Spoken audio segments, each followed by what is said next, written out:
శ్రీ సాయినాథాయ నమః. శ్రీ సాయి సచ్చరిత్రము 38వ అధ్యాయము 6వ రోజు పారాయణం. మంగళవారం. బాబా వంటపాత్ర, దేవాలయమును గౌరవించుకుంటుట, కాల లేదా మిశ్రమము, మజ్జిగ. గత అధ్యాయములో బాబాగారి చావడి ఉత్సవమును వర్ణించితిమి. ఈ అధ్యాయములో మనము బాబా వంటపాత్ర మొదలగు వారిని గూర్చి చదివేదాము. తొలి పలుకు: ఓ సద్గురు సాయి, నీవు పావనమూర్తివి. ప్రపంచమంతటికీ సంతోషమును ప్రసాదించితివి. భక్తులకు మేలు కలుగు చేసితివి. నీ పాదములను ఆశ్రయించిన వారి బాధలను తొలగించితివి. నిన్ను శరణజొచ్చిన వారిని ఉదార స్వభావుడొకటిచే వారిని పోషించి రక్షించెదవు. నీ భక్తుల కోరికలు నెరవేర్చుటకు, వారికి మేలు చేయుట కొరకు నీవవతరించెదవు.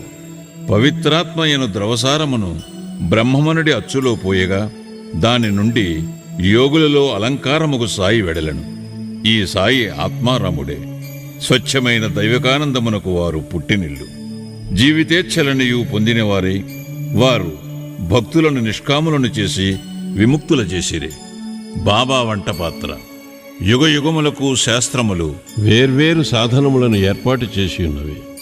కృతయుగములో తపస్సు, త్రేతాయుగములో జ్ఞానము, ద్వాపరయుగములో యజ్ఞము, కలియుగములో దానము చేయవలెనని శాస్త్రములు ఘోషించుచున్నవి. దానములన్నిటిలో అన్నదానమే శ్రేష్టమైనది. మధ్యాహ్నము 12 గంటలకు భోజనము దొరకనిచో మనము చాలా బాధపడదేము. అట్టి పరిస్థితులలో ఇతర జీవులు కూడా అట్లే బాధపడును. ఈ విషయము తెలిసి ఎవరైతే బీదలకు, ఆకలితో నున్నవారికి భోజనము పెట్టెదరో వారే గొప్ప దాతలు. తైత్రేయోపనిషత్తు ఇట్లు చెప్పుచున్నది: ఆహారమే పరబ్రహ్మ స్వరూపము. ఆహారము నుండియే సమస్త జీవులు ఉద్భవించినవి. చచ్చిన పిమ్మటనవి తిరిగి ఆహారములో ప్రవేశించును. మిట్ట మధ్యాహ్నము మన ఇంటికి ఎవరైనా అతిథి వచ్చినచో వారిని ఆహ్వానించి భోజనము పెట్టుట మన విధి. ఇతర దానములు అనగా ధనము, బట్టలు మొదలగునవి ఇచ్చినప్పుడు కొంత విచక్షణ కావలను. కానీ ఆహార విషయములో అట్టి ఆలోచన అనవసరము. మన ఇంటికి మిట్ట మధ్యాహ్నం ఎవరు వచ్చినను వారికి మొట్టమొదట భోజనము పెట్టవలను. కుంటి, గ్రుడ్డి, రోగిష్ఠులు వచ్చినచో వారికి మొట్టమొదటి భోజనము పెట్టిన పిమ్మట ఆరోగ్యవంతులకు, అటు పిమ్మట మన బంధువులకు పెట్టవలను. మన బంధువులు మొదలగు వారికి పెట్టుట కంటే నిస్సహాయులైన అంగవికలురు తదితరులకు పెట్టుట ఎంతో శ్రేయస్కరము. అన్నదానము లేకున్నచో ఇతర దానములు ప్రకాశించవు. ఎట్లన?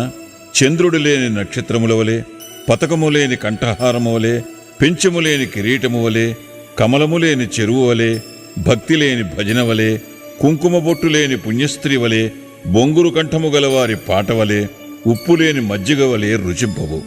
అన్ని వ్యంజనముల కంటే పప్పుచారు ఎట్లు ఎక్కువో అట్లే అన్ని పుణ్యములలో అన్నదానమెక్కువ. బాబా ఆహారము ఎట్లు తయారు చేసి పంచిపెట్టుచుండునో చూచెదము.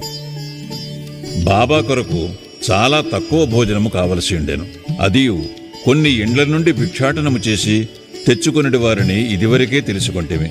ఏనాడైనా అందరికీ భోజనము పెట్టవలనని బాబా నిశ్చయించుకున్నచో మొదటి నుండి చివరి వరకు కావలసిన ఏర్పాట్లన్నీ వారే స్వయముగా చేసుకునేటివారు. ఈ విషయమై వారు ఇతరులపై ఆధారపడలేదు. ఎవరికి బాధ కలుగు చేయలేదు. మొట్టమొదట బజారుకు వెళ్లి ధాన్యము, పిండి, మసాలా దినుసులు మొదలగునవి అన్నీయూ నగదునిచ్చి కొనిడివారు. వారే విసురుచుండెడివారు. మసీదు ముందున్న ఖాళీ స్థలములో మధ్యన పొయ్యి పెట్టి దానిపై పెద్ద వంటపాత్రలో కొలత ప్రకారము నీళ్లు పోసి పెట్టిడివారు. వారి వద్ద వంటపాత్రలు 2 గలవు. ఒకటి పెద్దది, 100 మందికి సరిపోవునది. రెండవది చిన్నది, 50 మందికి మాత్రము సరిపోవునది. ఒక్కొక్కప్పుడు చక్కెర పొంగలి వండేవారు, మరొకప్పుడు మాంసపు పులావు వండేవారు. ఒక్కొక్కప్పుడు పప్పుచారు ఉడుకునప్పుడు గోధుమ పిండి బిళ్ళలు అందులోనికి వదిలేవారు. మసాలా వస్తువులను చక్కగా నూరి వంటపాత్రలో వేసేవారు. పదార్థములు చాలా రుచిగా ఉండుటకు ఎంత శ్రమ తీసుకుని వెళ్ళనో అంత శ్రమను పడుచుండేవారు. అప్పుడప్పుడు అంబలి వండేవారు. అనగా జొన్న పిండిని నీళ్లలో ఉడకబెట్టి దానిని మజ్జిగలో కలుపుచుండేవారు. భోజన పదార్థములతో ఆ అంబలిని కూడా అందరికీ కొంచెము కొంచెముగా పెట్టేవారు. అన్నము సరిగా ఉడికినదో లేదో అని పరీక్షించుటకు బాబా తన కఫనీని పైకెత్తి చేతిని నిర్భయముగా మరుగుచున్న డేగిసాలో పెట్టి కలుపుచుండెడివారు. వారి ముఖమునందు భయచిహ్నములు గాని చేయి కాలునట్లు గాని కనిపించడిది కాదు.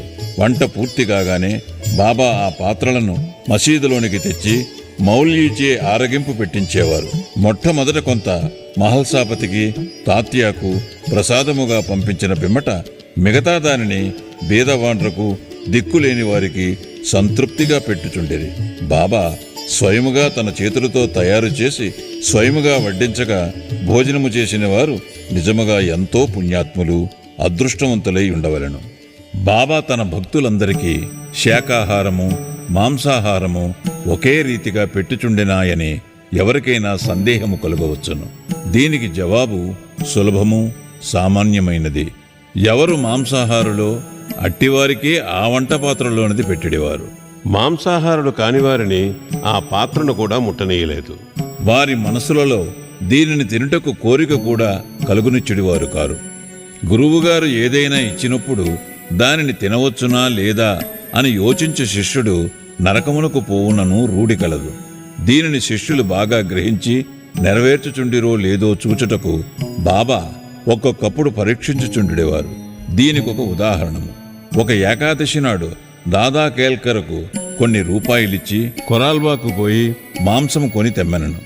అతడు సనాతనాచార పరాయణుడగు బ్రాహ్మణుడును ఆచారవంతుడును.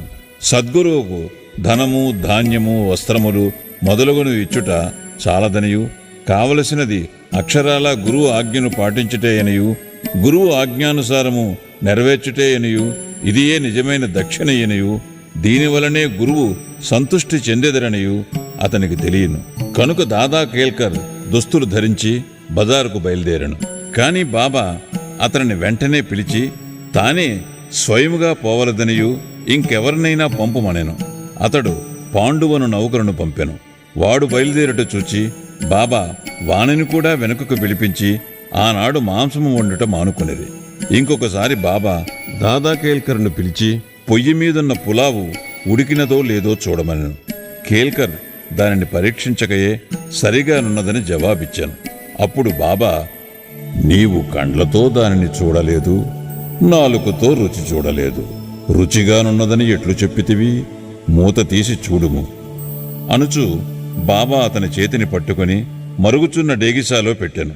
ఇంకనూ ఇట్లనెను, నీ చేయిని తీయుము. నీ ఆచారము ఒక పక్కకు పెట్టి తెడ్డుతో తీసి కొంచెము ప్లేటులో వేసి సరిగా ఉడికినది లేనిది తెలుసుకునము. తల్లి మనస్సున నిజమైన ప్రేమ జనించినప్పుడు ఆమె తన బిడ్డను గిల్లి ఆ బిడ్డ ఏడ్చునప్పుడు దానిని కౌగలించి ముద్దు పెట్టుకొనును. అట్లే బాబా కూడా కన్న తల్లివలే దాదా కేల్కరను ఈ విధముగా గిల్లెను. నిజముగా ఏ యోగి కాని గురువు కాని తన శిష్యునకు నిషిద్ధాహారము తిని చెడిపొమ్మని చెప్పడు. ఈ విధముగా బాబా పులావు వండుట 1910వ సంవత్సరం వరకు జరుగుచుండెడిది. పూర్వము చెప్పిన రీతిగా దాసగను బాబా కీర్తిని తన హరికథల ద్వారా బొంబాయి రాష్ట్రములో వెల్లడి చేశాను. ఆ ప్రాంతము నుండి ప్రజలు తండోపతండములుగా షిరిడీకి వచ్చుచుండెరి. కొలది దినములలో షిరిడీ యొక్క పుణ్యక్షేత్రమాయను. భక్తులు అనేక రకముల ఆహారములను బాబాకు నైవేద్యము పెట్టుచుండెరి. వారు తెచ్చిన పదార్థములు ఫకీరులు బీదలు తినగా ఇంకనూ మిగులుచుండెను. నైవేద్యము ఎట్లు పంచిపెట్టెడివారో చెప్పుటకు ముందు బాబాకు షిరిడీలోని దేవాలయములందును అందుండు దేవతల యందునూ కల గౌరవమును చాటెడి నానాసాహెబ్ చాందోర్కర్ కథ తెలుసుకుందాము. నానాసాహెబ్ దేవాలయమును అగౌరవించుట. ఎవరికి తోచినట్లు వారు ఆలోచించి ఊహించి బాబా బ్రాహ్మణుడని కొందరు, మహమ్మదీయుడని మరికొందరూ చెప్పుచుండేది. నిజముగా బాబా ఏ జాతికి చెందినవారు కారు. వారెప్పుడు పుట్టిరో, ఏ జాతి యందు పుట్టిరో, వారి తల్లిదండ్రులెవరో ఎవరికీ తెలియదు. కనుక వారు బ్రాహ్మణుడను గాని మహమ్మదీయుడను గాని ఎట్లు కాగలరు? వారు మహమ్మదీయులైనచో మసీదులో ఎప్పుడు దున్నినట్లు మండనిత్తురు? అచ్చోట తులసి బృందావన మెట్లు నుండును? శంఖములూదటకెట్లు ఒప్పుకుందురు? గంటలను మ్రోయించుటకు ఎట్లు సమ్మతింతురు? సంగీత వాద్యములు ఎటులు వాయించునిత్తురు? హిందువుల మత ప్రకారము షోడశోపచార పూజలు ఎటులు జరుగునిత్తురు? వారు మహమ్మదీయులైనచో వారి చెవులకు కుట్లు ఎట్లుండును? గ్రామములోని హిందూ దేవాలయములన్నిటినీ ఏల మరమ్మత్తు చేయించిరి. బాబా హిందూ దేవాలయములను దేవతలను ఏమాత్రం అగౌరవించినను ఊరుకునడివారు కారు. ఒకనాడు నానాసాహెబ్ చాందోర్కర్ తన షడ్డకుడకు బినీవాలియాతో షిరిడీకి వచ్చాను. బాబా వద్ద కూర్చొని మాట్లాడుచుండగా నానా మీద బాబా హఠాత్తుగా కోపగించి, నా సహవాసము ఇన్నాళ్లు చేసియు ఇట్లేల చేసేటివి అనేను. నానాసాహెబు మొదట దీనిని గ్రహించలేకపోయాను కనుక అదేమిటో వివరించవలసినదిగా ప్రార్థించాను. కోపర్గాం నుండి షిరిడీకి ఎట్లు వచ్చితివని బాబా అతనిని అడిగాను. నానాసాహెబ్ వెంటనే తన తప్పు గ్రహించాను. సాధారణముగా షిరిడీకి పోవునప్పుడెల్లా నానాసాహెబ్ కోపర్గాములో దిగి దత్త దర్శనము చేసుకునేవాడు. కాని ఈసారి తన బంధువు దత్తభక్తుడైనప్పటికీ అతనిని కూడా వెళ్ళనీయక ఆలస్యమైపోవునని చెప్పుచూ తిన్నగా షిరిడీకి చేర్చాను. ఇదంతయు బాబాకు తెలియజేయచ్చు తాను గోదావరిలో స్నానము చేయనప్పుడు ఒక ముళ్ళు పాదములో గుచ్చుకొని తనను చాలా బాధ పెట్టెనని చెప్పాను. బాబా అది కొంతవరకు ప్రాయశ్చిత్తమే అనుచు ఇక మీదట జాగ్రత్త అని హెచ్చరించాను. కాల మిశ్రమము. ఇక నైవేద్యమెట్లు పంచిపెట్టెడివారో చూచెదము. హారతి పిమ్మట భక్తులందరికీ ఊదీతో తమ ఆశీర్వాదములు ఇచ్చి పంపివేసిన పిమ్మట బాబా మసీదులోనికి పోయి నింబారు వైపు వీపు పెట్టి కూర్చునుచుండెరి. కుడివైపు ఎడమవైపు భక్తులు పంక్తులలో కూర్చునుచుండెరి. నైవేద్యము తెచ్చిన భక్తులు పళ్ళెములను మసీదులో పెట్టి బాబా ఆశీర్వాదములకై ఊదీకై కనిపెట్టుకుని బయట నిలుచుచుండిరి. అన్ని రకముల ప్రసాదములు బాబాకు వచ్చుచుండెడివి. పూరీలు, మండెగలు, బొబ్బట్లు, బాసుంది, సాంజా, పరమాన్నము మొదలగునవన్నీ ఒకే పాత్రలో వేసి బాబా ముందుంచువారు. బాబా దీనిని దైవమునకు అర్పించి పావనమునర్చుచుండెను. అందులో కొంత భాగము బయట కనిపెట్టుకుని ఉన్నవారికి పంచి తక్కినది బాబాకు అటూ ఇటూ 2 వరుసలలో కూర్చుండిన భక్తులు సంతృప్తిగా తినుచుండేది. శ్యామ, నానాసాహెబ్ నిమోన్కర్ వడ్డించువారు. వచ్చిన వారి సౌకర్యములను వీరు చూచువారు. వారా పనిని అతి జాగ్రత్తగాను ఇష్టముగాను చేయుచుండేది. తిన్నట్టి ప్రతి రేణువు కూడా తృప్తియు సత్తువయు కలుగు చేయుచుండెను. అది అట్టి రుచి, ప్రేమ, శక్తి కలిగిన ఆహారము. అది సదా శుభ్రమైనది, పవిత్రమైనది. ఒక గిన్నెడు మజ్జిగ.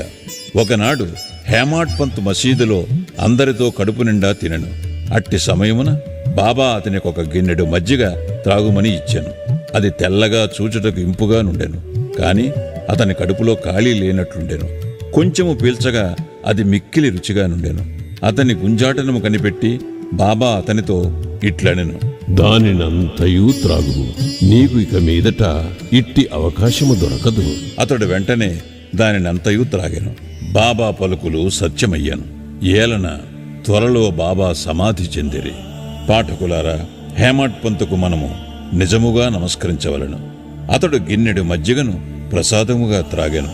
కానీ మనకు కావలసినంత అమృతమును బాబా లీలల రూపముగా నిచ్చెను. మనం ఈ అమృతమును గిన్నెలతో తాగి సంతుష్టి చెంది ఆనందించెదముగాక. శ్రీ సాయినాథాయ నమః. 38వ అధ్యాయము సంపూర్ణము. సద్గురు శ్రీ సాయినాథార్పణమస్తు. శుభం భవతు.